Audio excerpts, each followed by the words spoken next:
Rizal, Hey, you started a few businesses before. You were like a serial entrepreneur to some extent.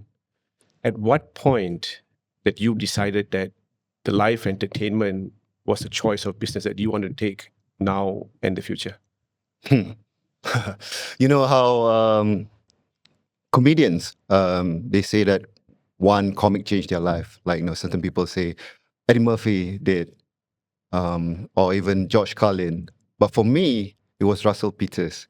So I brought Russell Peters down 3 times to Malaysia, um, and in 2012, when I first brought down Russell Peters, we sold 16,000 tickets in 2 hours. There must be some sort of a Malaysian record, although we didn't officially enter, but it was probably some sort of record. 16,000 tickets in 2 hours, and it was the most money I made in a day till today. So that totally changed how I look at the business. Previously, it was just small club shows, and I started doing bigger shows. But when we did Russell Peters in KL, I just totally blew everything out of the waters.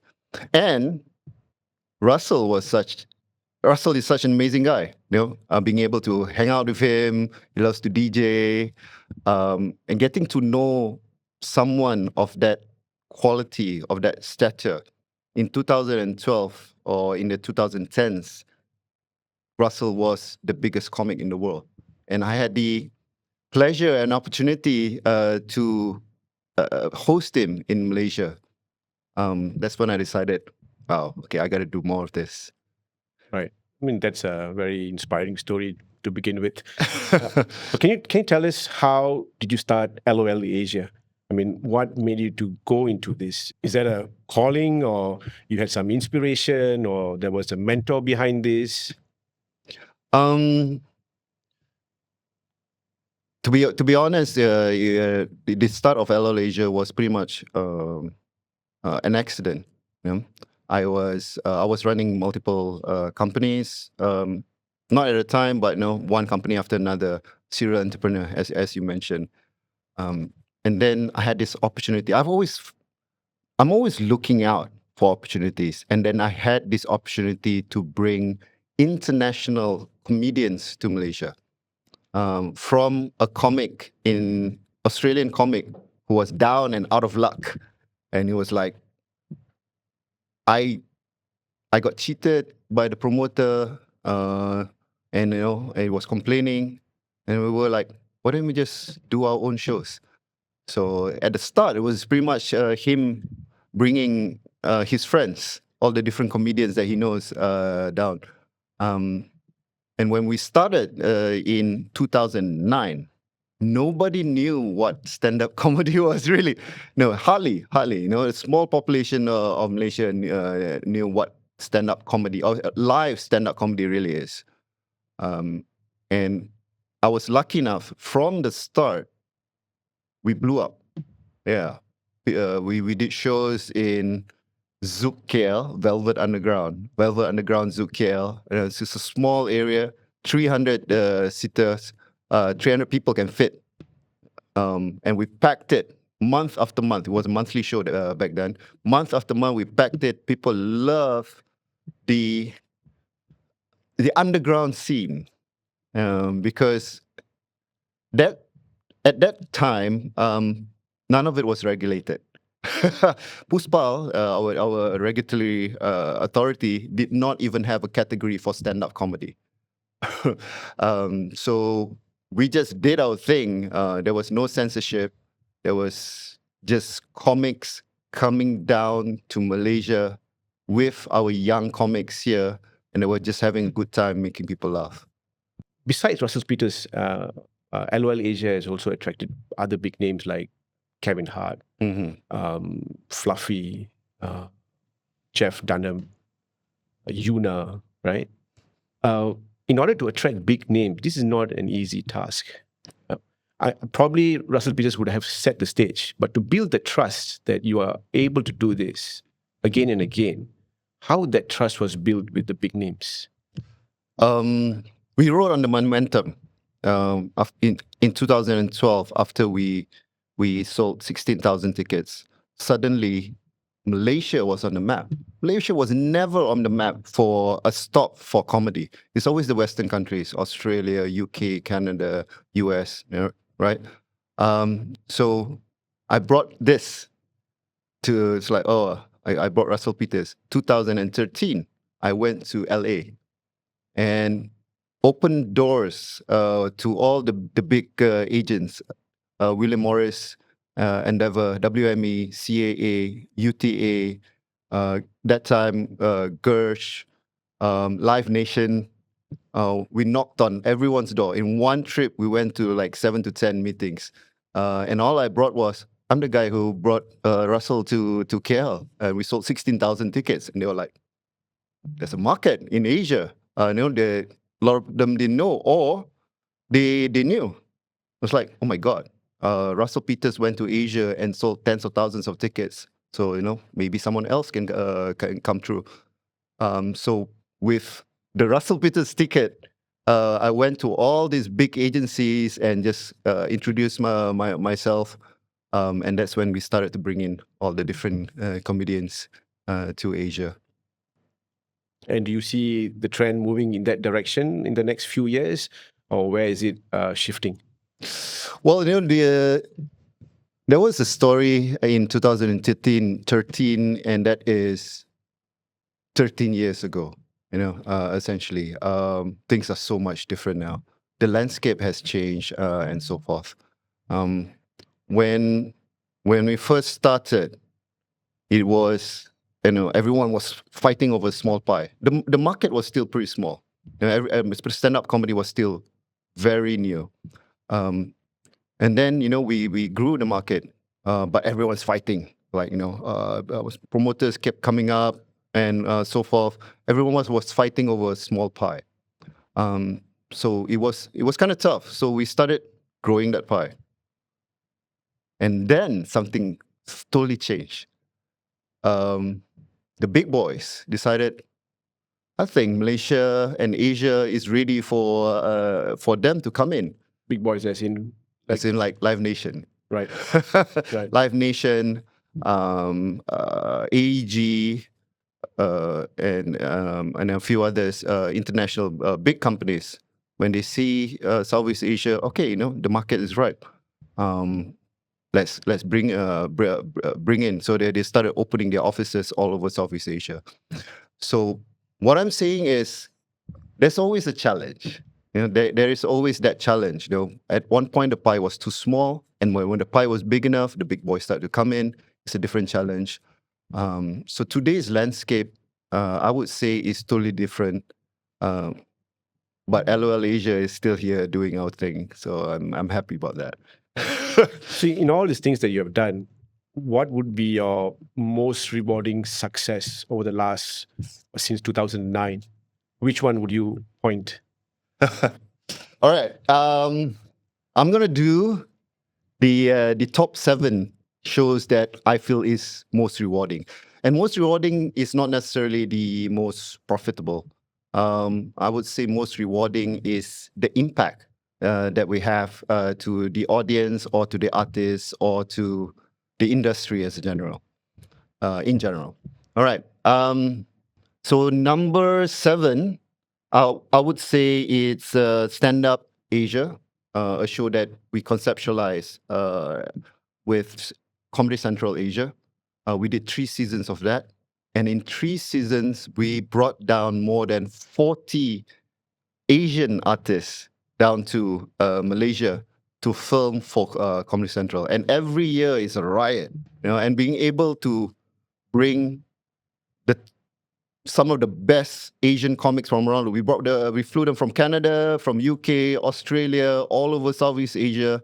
All the Asian English stand-up comedians come to KL and shot several specials. So it was magic. 3 years of that with Comedy Central. Number 6 is Ailey, what we call the vocal goddess, the queen of OST from Korea.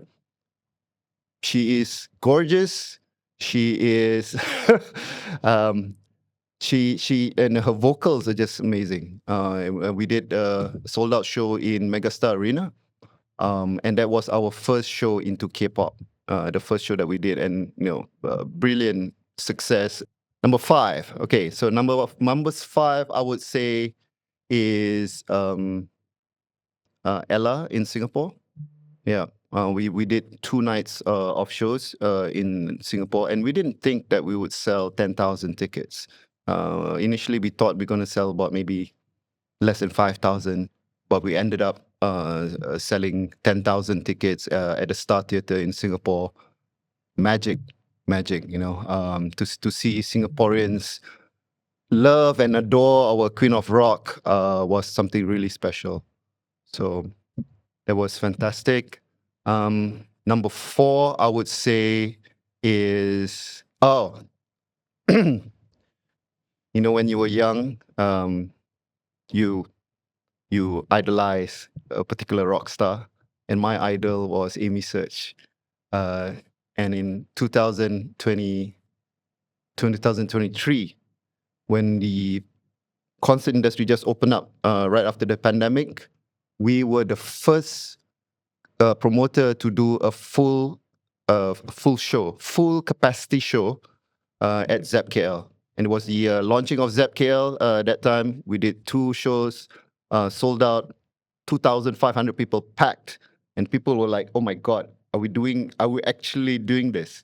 Because before that, it's all social distancing.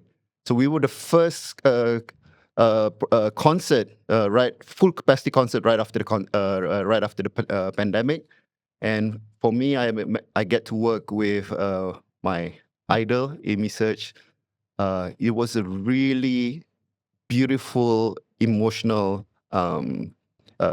concert for the audience and for Search, because they haven't performed live for over 2 years. So that was really, really, really special.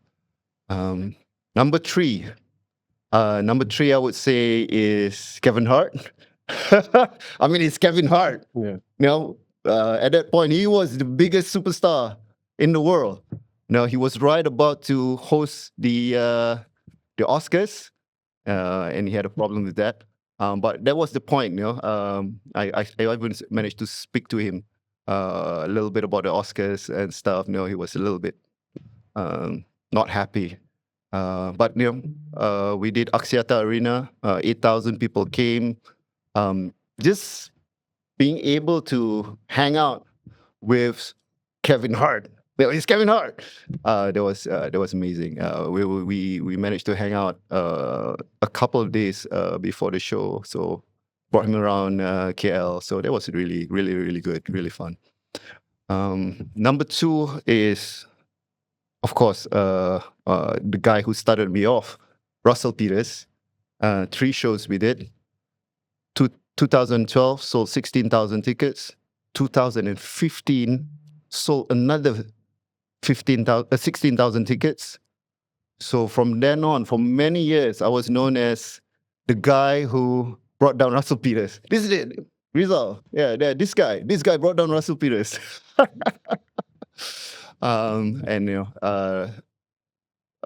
To have 8,000 people a night laughing in an arena where no other comedians has ever done in Malaysia, and a lot of the content were really uncensored. So those who came, so that was very, very, very, very, very, very special. We had problems with regulations, but managed to get through it.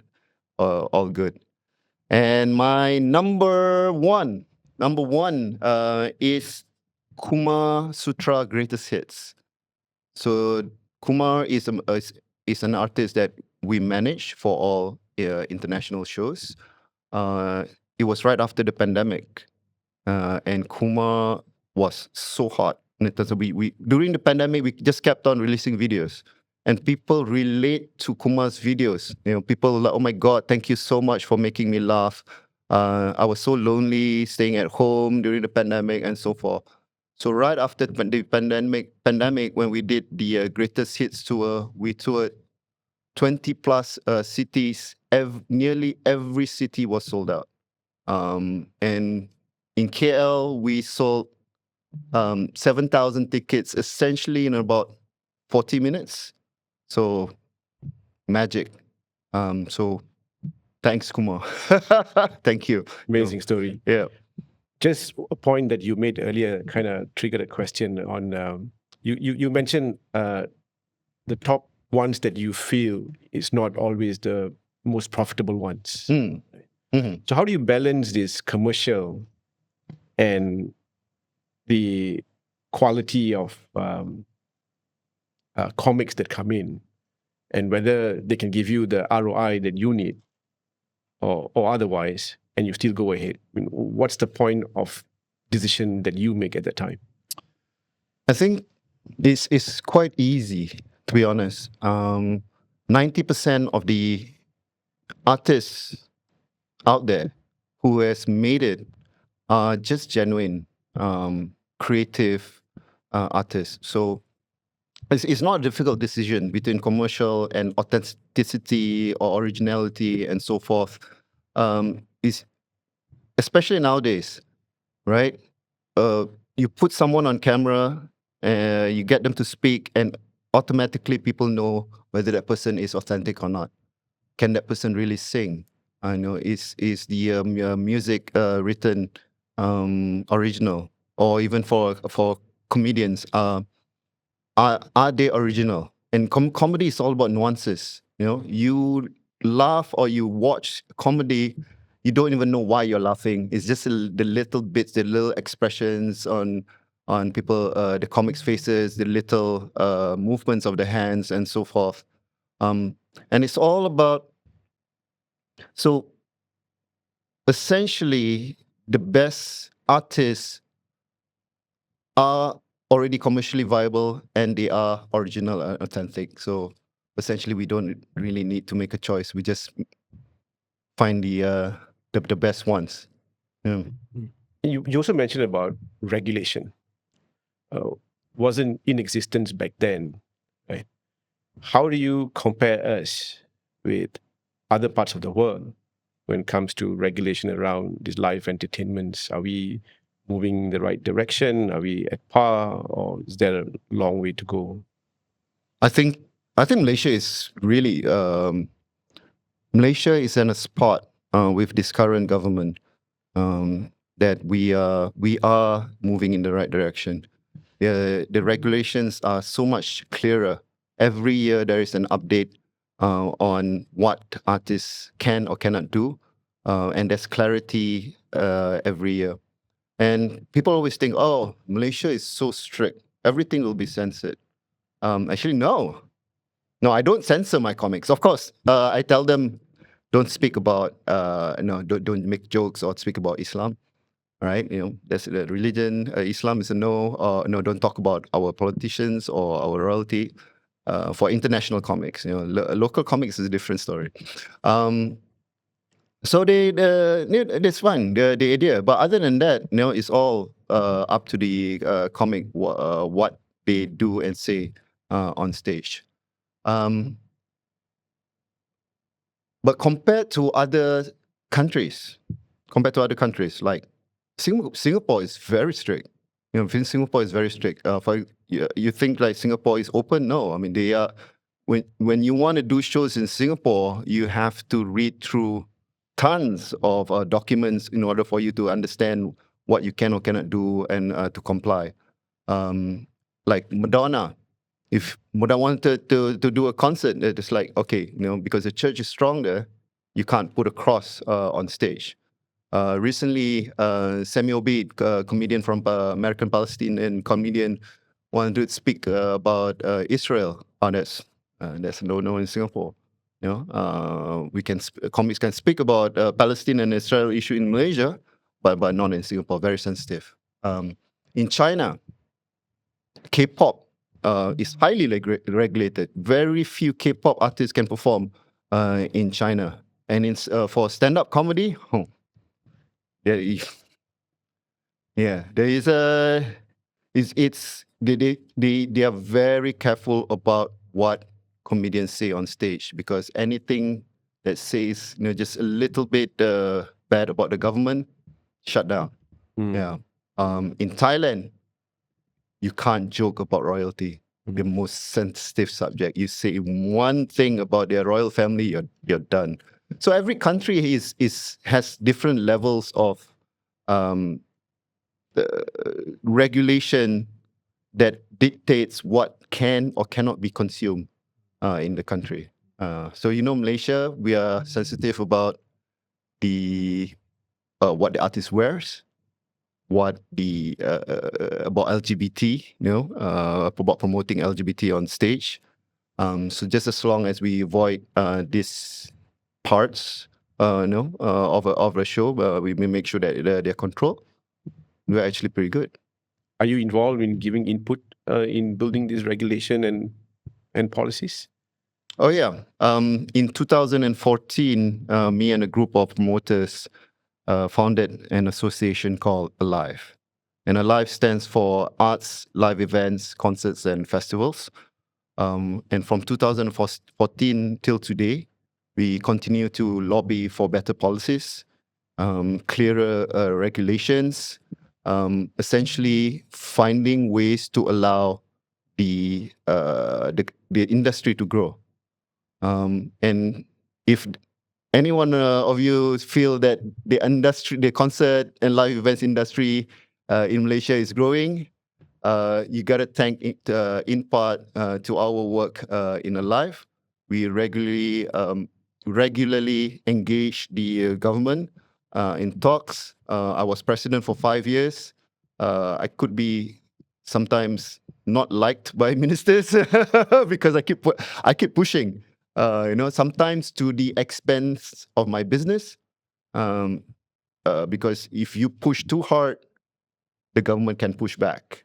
Yeah. So as the president that time, when I was the president of Alive, I pushed.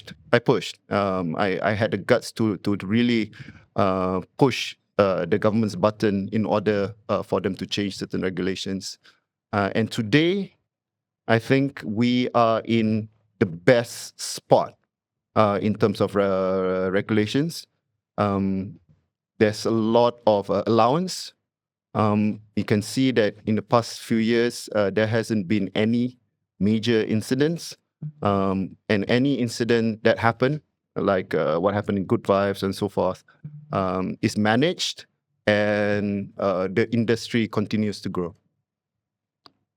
Give us some examples of regulation that you have pushed and worked so far very well, where you and your colleagues, who are also your competitors in a way. Oh yeah, right? yeah. But it's good to see that people are coming together with a common voice, right? So what would be the critical milestones that you've achieved when it comes to regulation in Malaysia? Clarity on what kind of LGBT performers are allowed in Malaysia. Yeah, I think that's one. And today, just as long as the artist does not promote that lifestyle, they may be promoting their lifestyle outside.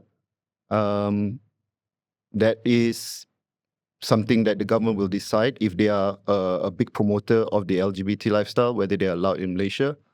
But essentially, if they are not promoting that lifestyle during the concert in Malaysia, generally is allowed. Of course, if they are a big advocate, it could be a problem. But at this point, rather than blocking all, there are allowance. We have become a society that is a little bit tolerant when it comes to particular artists. That's one. Proud to say that we were the first country in Southeast Asia that opened our live events industry. We opened in December 2022. We had the first concert fully followed the SOP, in December 2022. and even Singapore opened, I think, around March or April, and now neighboring countries. So we were the first. So that was in part of the efforts of Alive, including myself, who wrote and consulted on the SOPs for live performance. Taxation, 25% tax for live entertainment, and that's de facto. Like in the act, Entertainment Act for Wilayah, the entertainment tax for live entertainment, concerts and so forth is 25%, right? So we lobbied, and until 2028, the entertainment tax right now is 0% for local performance and 10% for international performers, which is in line with the region. Yeah, so it made us very competitive, and that's what we want. We are asking the government to let us grow and be competitive with our neighbors, and it's like, okay, that makes sense. So the taxation is currently as such. So yeah. You do shows outside of Malaysia, in the Mhm. region, and you also do shows in Europe, some parts of Europe. Yep. Right. How do we fare when it comes to performance here locally and performance in other regions in terms of local comics?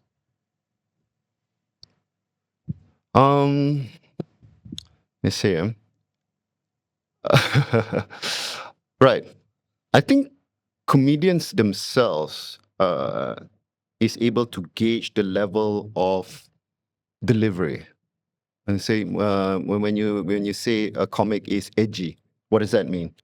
An edgy comic stands at the edge, and the edge is the funniest, right? When you nearly cross the line, or you cross the line a little bit, but you pull back. And every society or every country or every culture has different lines of where they are comfortable with. Different thresholds. Different thresholds. So comedians, they test the thresholds. Yeah. Whether the first time they come into a country, they test the threshold. Okay, no, if I tell this joke, this sex joke, which is really coarse, crude, how does the audience react? And if they like, was like, ooh, or, maybe not. But if they start laughing, then yes, okay.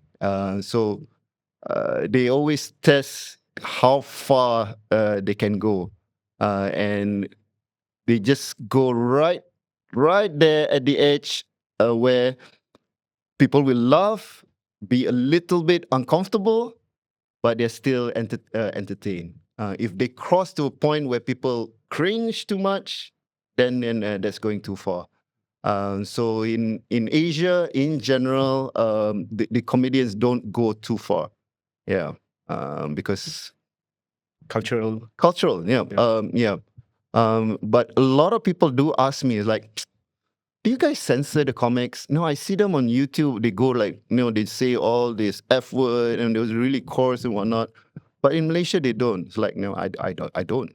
Yeah, I don't censor my comics. But it's their expectations of the culture or their own understanding of the culture, and they will go as far as what they feel is right for the audience.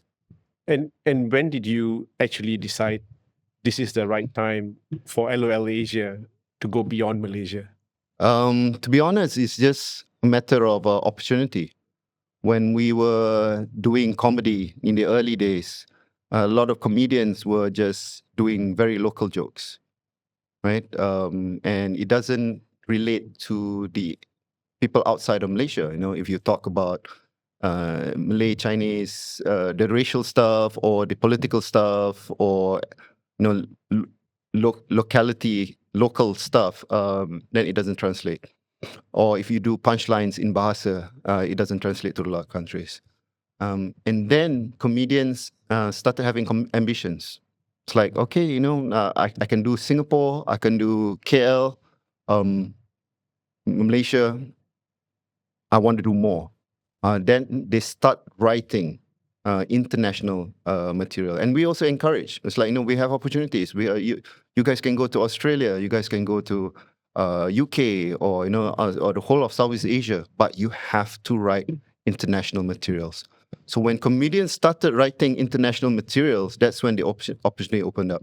And the first opportunity that opened up was with the Melbourne International Comedy Festival. So we engaged Melbourne International Comedy Festival, or they reached out to us and started asking who are the comics that can do well in Australia. So we gave them names, and Gideon from Melbourne International Comedy Festival started opening a special show just for Asian comics. Yeah. When was this? This started in 2014, 15.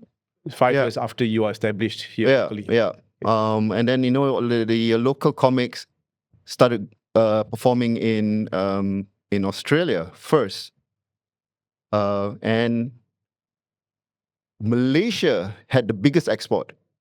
Yeah, out of all the countries in Southeast Asia, Malaysia has sent probably more than 10 comics to Australia for the Melbourne International Comedy Festivals.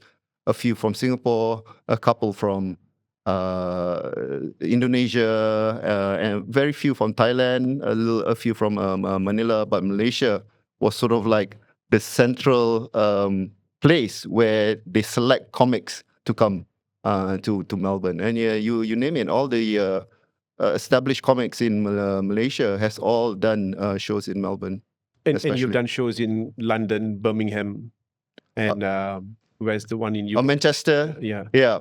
So those are shows that you see, we work with Kumar a lot, and Kumar is one that opens the doors, opens the path. I would say Kumar from Singapore and from Malaysia, Dr. Jason Leong, who has pioneered in exporting our comedy to different places around the world. So with Kumar, we push and send Kumar to as many places around the world as we can. And Kumar loves to travel anyway. So we've sent Kumar to India, to UK. Next is Middle East, Australia for 3 or 4 years straight, and all over Asia, essentially. With Kumar opening doors, I hope other comedians can follow suit, because people have seen the quality of comics coming from Southeast Asia, and we hope that, because Kumar's language and mannerism is so Singaporean, so Southeast Asian, Malaysian, Singaporean, Indonesians can all relate. So I hope it opens doors to people appreciating the comedy that comes from this part of the world. Right. Mm-hmm. And when you mention about going abroad and you are scaling up, actually, right? At the same time, you got to scale up your operations as well, right? Your staffing, your costing for logistics and everything else, right? How do you balance this in terms of operational, maintaining operational profitability and scaling up at the same time? Well, we sort of like test the market, with smaller shows, finding ways to do business in different countries. Our company now is in Malaysia, Singapore, and Indonesia. In Australia, right? I think these 3 markets we've done quite well, and we do want to expand to Indonesia and Philippines and Bangkok, especially. These are markets that we feel that is the next, and you have to think everyone in this industry of live entertainment, there is one particular goal, which is to be able to buy shows in bulk and do tours, because that's when you are able to compete with the big boys. Yeah, because the big boys buy 10, 5, 10. Live Nation buys 100 shows. So they're like, the scale is different, huge number of shows. I mean, if we are only doing shows in Malaysia, we are confining ourselves, So the promoters in this era has to go out and has to be able to establish themselves in multiple countries in order for us to create a tour for artists to go around. And that's what we want to do. So it's a necessity. It's a necessity. So we have to grow beyond Malaysia in order for us to really compete. So we find that balance. Yeah. So in terms of risk taking as a founder, CEO of this organization, scale of 1 to 10, how do you rate yourself in terms of risk taking? Or is it 12? Yeah, that. I try not to take crazy risks. Every risk is calculated. But in this business, you never win 100%. There are some shows that is miserable in terms of numbers. The audience doesn't see it. The audience just see it. Oh, great show! They enjoy themselves. Because we pride in making sure the show goes on, right? No matter what, the show must go on. But behind the scenes, sometimes we suffer. So, can you give us an example of what do you mean by we suffer? All right. I will share with you what we call the promoter's trap. All right. And this happened to me. I won't say exactly which show, but it has happened to many other promoters, especially when they are not as experienced. So the promoter trap is this. You book an artist at X amount.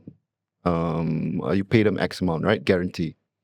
And then you say, I can sell 3,000 tickets, or I need to sell 2,500 tickets for me to break even.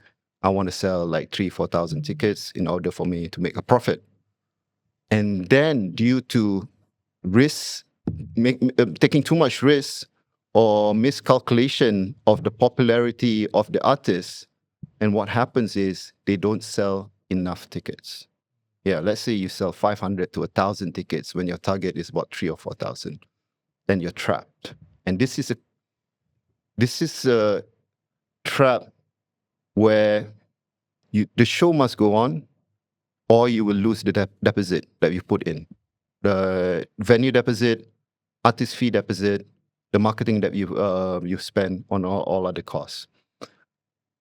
You can't cancel the show as well, because if you cancel the show, you have to refund.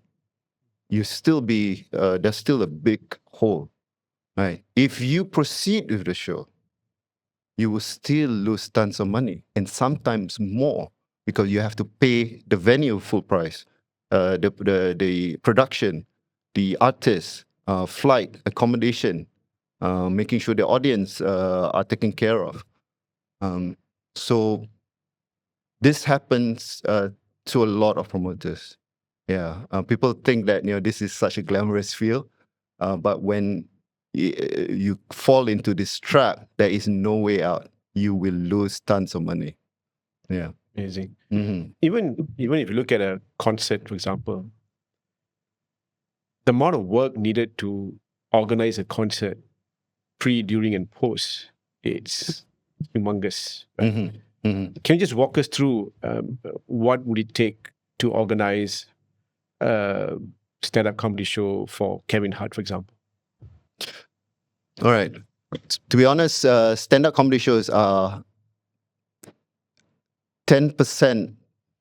It's so easy compared to a concert. Like stand-up comedy show is like 20-30% of the same effort compared to a concert. Music concert, yeah. Because music concerts are usually much bigger in size, and with stand-up comedy, you have to take care of one artist. Yeah, one artist with a mic on stage. One artist, one mic on stage. With a concert, they'll come with 30, 40 people. Yeah, like Kevin Hart has an entourage of 20, and that's the biggest entourage for a comedian. But for a music artist, right, 30, 40 is norm. It can even blow up to 70 to 100 people in their entourage, depending on the size of the show and the skill of the artist. Technically as well, in stand-up comedy, you essentially have to take care of the sound, a little bit of the LED, and lighting, and throughout the entire show, it's pretty much, there's not many changes, in terms of production. The lights stay the same, the screen stays the same, and so forth. But in a concert, every song is different. Yeah. So the amount of detail you need to put into managing a concert is so much more. It's so much more complex. The amount of people behind the scenes is essentially triple or quadruple for the same size shows between a comedy and concert. The only good thing about a concert is that people love music. Music is huge. Comedy is a niche compared to music. Everybody loves music. So for me, I love both. I love music artists. I love doing concerts. I love doing comedy shows. It gives me both give me different things. Because one thing that I really love about concerts is the energy in the crowd. Yeah, the energy in the crowd for a concert is almost consistently up. In a comedy show, it goes up and down, right? According to how the comic does. But in concert, sometimes it's just 2 hours of shouting from the audience, screaming, adoring the artist. So both are different, and they're all nice. Yeah, nice to do. Talking about audience, how different the audience are today compared to, say, 5-10 years ago?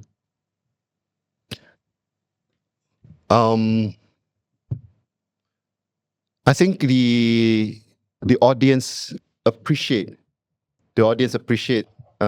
live performances a lot more than before. Yeah. I think post-pandemic, there is a deep appreciation for something live, for something, where, the experience. And what we are beginning to see today is Gen Z is starting to go to spend a lot more of their money on live experience. And we can also see that, actually Gen Zs spend a lot less on alcohol, right? Statistically, globally, Gen Zs spend only 30% of their money on alcohol as compared to millennials and Gen Xs. But the Gen Zs do spend on experiences. So when we are able to sell to Gen Zs, that's when you get a different market and whole different dynamic. Because the way they think is different. They grew up in the social media era.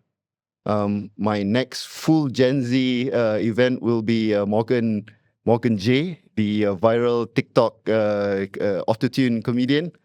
I'm really looking forward to that show because data shows that 80% of the audience will be Gen Z. That's my first major Gen Z show. So there is this increased love for live performance, and people make it a milestone or part of their bucket list, and that's what we see more and more. So the growth in live performances, I think, will be continuously up, and it will never go down. So looking at the future direction and the new generation of consumers or audience, right? Coupled with technology today and tomorrow, AI is playing a very pervasive role in the industry. How do you see this, and where does LOL Asia stand? Hello Asia, for us, we've always positioned ourselves as a creative company. And now we want to position ourselves as a creative technology company. And AI plays a big role in that. We've already seen particular type of artists that comes up. For example, Hatsune Miku, the Japanese idol, and purely digital, right? And then in Korea, there's Plave. And Plave are essentially digital avatars with human behind them. And for me as well, I've created AI's first, Southeast Asia's first AI band, which is the Alice experiment, and that's fully AI. So I see the future going into AI and human performance together. And I've done a little bit of that now. Dennis Lau, violinist, playing with the music of Alice experiment. And what I see is live performance on stage between human and AI is a collaborative effort. It's a handshake. It's a virtual digital hug. And what it means is AI will be sentient soon. Or what we see as, partially sentient, and they can sort of like think for themselves, right? So they will be creating as much as human. So on stage is a display of human being able to do things with AI. Human and AI working together is sort of like a shared display, a shared love, because the technology is moving and the world is moving as such that there will be people against AI, people who does not like AI, people who does not like technology, and there are people that will use AI and its technology for themselves or the betterment of society and so forth. So what will be displayed on stage is a sign or a signal of, human and AI can work together. But essentially, and always, I would say that human creativity must be central to any creation for it to really work. And AI is just a layer on top of it to make it really special. Tell me about your experience with Alice experiment. How did it go? Okay. The thing about Alice experiment is it's too early. Yeah. We are at a point of time where everyone is unsure of what AI can do for them in terms of creativity, especially in the creative field. In the structure bit, AI in education, AI in business, AI in healthcare, fantastic, because we can see leaps and bounds of how AI can help improve productivity, health, and so forth. But creativity is a realm of humans, and people are upset. If you can create a song in 5 minutes, and it's a good song, in 5 minutes, what will happen to all the composers, music producers, musicians, singers, and so forth? With design, you can rapidly prototype 50 designs in 1 hour, right? Using AI automation. Which will take It will take to do mock-ups the traditional way with Photoshop and so forth. It'll take a week or 2 weeks or even longer, right? Yeah, AI can just do something so fast and with high creativity and accuracy. So when we put out the Alice experiment, there was a shock to the industry. It was like, oh my God, these guys are going to take our jobs away. These guys are taking our slots from performance slots away. And so there was a huge backlash. Huge. When I say huge, in the millions. So we're taking a step back at this point to reassess and relook at how we need to position the band, and also sort of waiting for the right time to release the right things to the public. We were too gung ho at the start. We didn't know how people would react. But this is just not just in Malaysia or Asia. This is happening globally. Timbaland and a lot of other producers are also getting flack for releasing AI artists, and they've all taken a step back. For me, I'm just happy to be part of the technological movement and culture, even though it wasn't great, but I'm just happy to be part of the movement, if you can say that. When do you think the acceptance level will be higher compared to where it is today? You said a lot of rejections and a lot of pushback, but do you see a point where people would become more accepting to this kind of AI concepts, etc.? Oh, it's already happening now. I mean, back, and this wasn't even that long ago. This is just like less than 6 months ago, right? The amount of rejection was, I would say, actually statistically, we did a study using AI on how many negative comments versus positive comments, and it was a ratio of 80-20. And this was based on the 2.5 million reactions on Twitter based on that one post, right? It was 80-20. But I think now we are, the way I see comments and the way people are reacting, because Suno users have crossed, I think, 20 million. 20 million people are using Suno. And in the Suno community, people are sharing music within the community. So we are, in the Suno community, we are appreciating each other, right? Because we are all the digital creators. As compared to Spotify, there's about 700 million users on Spotify. But this 20 million users is growing fast. And a lot of artists behind the scenes as well are using AI to rapidly produce their music in one way or another. Some does it purely with AI music, releasing pure AI music. But some take the AI music to rapidly prototype different melodies, different compositions. And what they do is they take parts of it and put it into DAWs, which is the sort of like the Fruity Loops, the raw bits, and then insert human composition or melodies on top. So integrating both AI and traditional ways of doing music into one, and you can produce music so much faster and cheaper and so forth.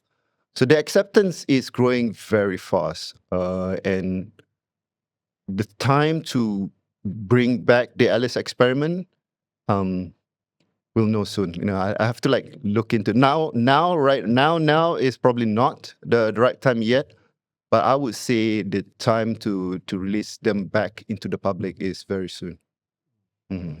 How do you see LOL Asia in the next 3 years? What would be your critical milestone, or that you would say, yes, this is what I want to be in the next 3 years? We've been in a business for 17 years now. And a lot of our business for the past 17 years is taking international artists to bring them to Malaysia and Asia, right? So I want to sort of flip that a little bit. Of course, we'll still do the international artists, but I do want to focus more on local artists and Southeast Asian or ASEAN artists in general, because I think the time is now where there is a lot of interest in Southeast Asia specifically, or ASEAN. So this is the time that we are able to bring the ASEAN artists up. So the goal of being able to do a tour set up in every city, so that the artists can, not just international artists from Western countries, UK, US, but also Asian artists is able to tour. So we want that. We want, we have that pride of being Asian, being Southeast Asian, or being Malaysian, and we want to express that through supporting multiple Asian artists. And there's quite a few that's coming up, which is really impressive. Of course, Kumar is always there, and we will continue to push Kumar up. There are names like Aisha Retno, super talented, half Indonesian, half Malaysian. She can sing, she can dance, and I think she's ripe to blow up all over Southeast Asia. From Indonesia, there's this group called Nona. And they are mixing K-pop and traditional instruments, and I think that's really awesome that they are able to merge the two worlds together.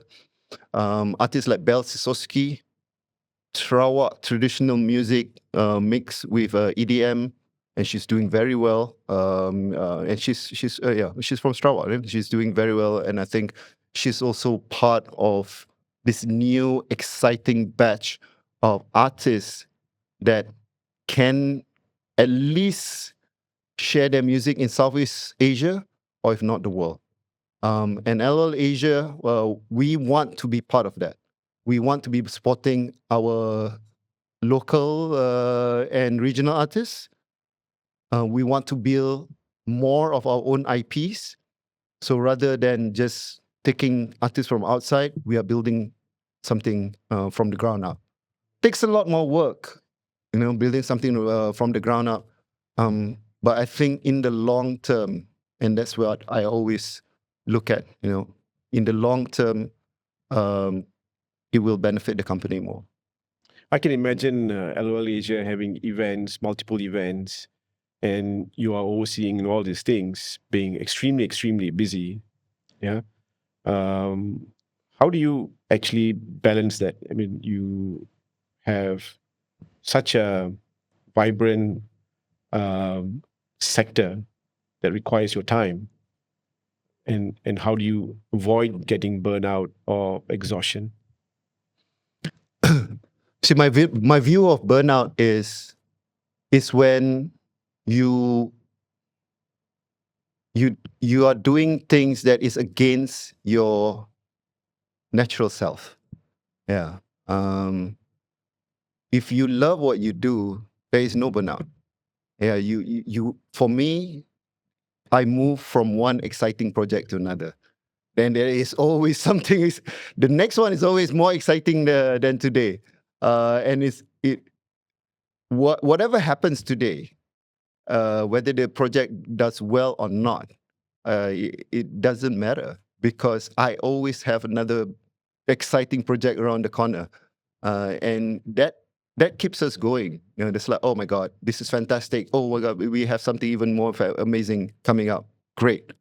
Oh my God, this went so bad, but it's okay.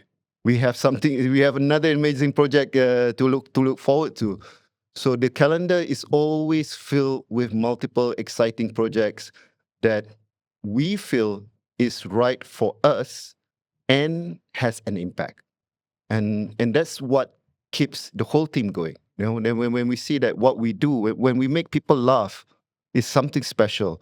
When we bring a favorite artist close to the fans, is something special. And for me, I'm 50, yeah? So the next big thing that I'm doing is longevity, where it's looking to be the biggest industry in the world. I think the projection is 2026 is an $7 trillion US dollar industry. By 2030, is looking to become around 10 trillion industry. So the space of wellness coinciding with entertainment, that's my next exciting project to move forward to. When we apply these kind of things with this kind of like mentality to myself and to the company, there's never a burnout. Yeah, it's always like, let's do this. You know, they kind of like that we're doing something good. We're bringing something innovative to the people, and there's so much to do, and and we are moving with purpose. So when we do that, we are, no matter what, we're never really unhappy about things.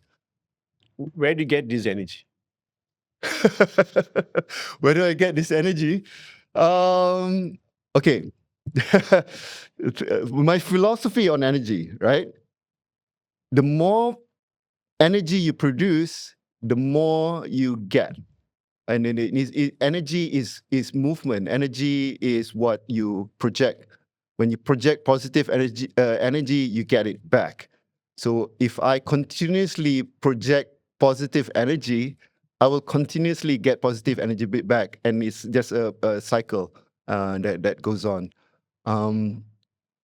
The other thing is, I think I stick to great foundations, right? I live with a philosophy of 4 foundations, right? That will dictate everything in terms of health and wellness, which is you got to get enough sleep, you got to eat right, you got to manage your stress. That's where I do my shows and all, and helping people manage their stress. And you got to move. You got to move. You got to exercise. These 4 foundations, if you do it right, and this philosophy I share with everyone in the company, right? The 4 foundation, if you do this right, you will be able to have energy throughout, consistent positive energy throughout. You will actually, your body age will be reduced. And that's the new thing, right? Reducing body age. Everyone has this thing where you want to push your body age lower. Age is just a number when you're born and whatnot, but your body age is the real metric of where you are in your life. So when we are doing this health and entertainment crossover, this will be our focus. And I encourage everyone to apply it to their lives. Amazing. I mean, you've taken this company from 2009 to where it is today. I mean, there must be a lot of leadership recipes that you have built over the years. Would that also mean that you have leaders that you look up to as mentors or coaches, or anyone that inspires you? Who would that be? Okay. In my early days, I was lucky enough. I was handed a book by Tony Robbins, and the book was "Awaken the Giant Within," and that completely changed, altered my young Rizal. And I was probably like 20 or 21 when I got that book. Until today, I still watch Tony Robbins, fantastic speaker, and his view on life is just amazing. And you are able to push forward all the time, you know, with the way that he teaches people to think and view life. I've also had the opportunity to sit down with Tun Mahathir. He was my idol. And he came to my wedding, and he sat next to me at the dinner table at my wedding. And I asked him, as a young Malay, to say Malay, because I read the Malay Dilemma at that time. As a young Malay guy who wants to achieve so many things, what do I do? Do you have any advice for me? And Tun Mahathir looked me in the eyes and was like, you must work hard. If you work hard, you get whatever you want. Simple advice, simple like, but when it came from Tun Made. It came from Tun Made, and it was profound for me. It was profound because I read the Malay dilemma, and I think I know where he comes from when he says that it's not just me; it's like a representation of a whole race and so forth. So that drove me. Work hard, work hard, work hard. Tun Made's voice in my head. Other than that, of course, I'm lucky enough to meet people like Kevin Hart, and that guy, he's the king of short kings. he's like 5'3", Kevin Hart is a tiny, powerful entity, and his drive and his enthusiasm is just a next level. So Kevin Hart. I've also had the pleasure of sitting down and speaking with Jimmy Carr. And Jimmy Carr, I tell you, is the most intelligent man I've ever spoken to. His reference everything from history to different books of authors, and he always has a very distinct point of view and a totally messed up sense of humor. Which is brilliant. That's why he's so brilliant, and love him as a man, as I would say, even he's right there in the borders of being genius, and as a stand-up comedian as well. Jimmy Carr, brilliant. So those are my inspirations, which carries me until today. To our listeners and audience today, what would be your advice?